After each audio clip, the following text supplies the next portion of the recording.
স্বাগত জানাচ্ছি অ্যাডমিশন এনসাইক্লোপিডিয়ার পক্ষ থেকে।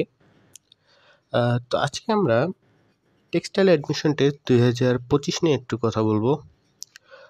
বুটেক্সের অধিভুক্ত যে 10টি টেক্সটাইল কলেজ নিয়ে এই পরীক্ষাটি অনুষ্ঠিত হয়েছে গত 10 মে।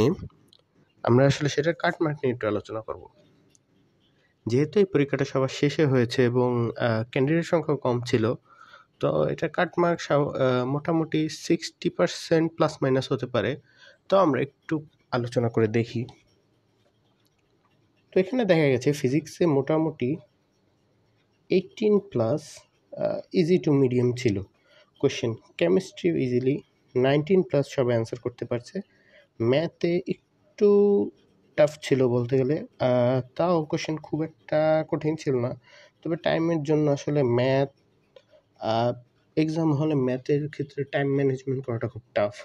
এবং ইংলিশের ক্ষেত্রে যদি আমরা দেখি, ইংলিশে মোটামুটি 6-7টা সবাই পেরে আসছে। তো ওভারঅল আমরা যদি কাটমার্ক হিসাব করি, তো কাটমার্ক হয়ে যাবে 58 to 63। এখান থেকে +-3 ধরতে পারো তোমরা, না +-2 ধরতে পারো তোমরা।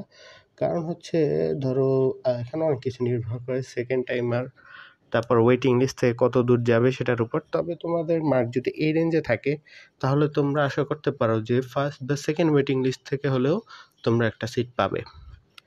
ধন্যবাদ এই ধরনের আরও ভিডিও দেখার জন্য এবং ইনফরমেশন পাওয়ার জন্য অ্যাডমিশন এনসাইক্লোপিডিয়ার সাথে থাকবে।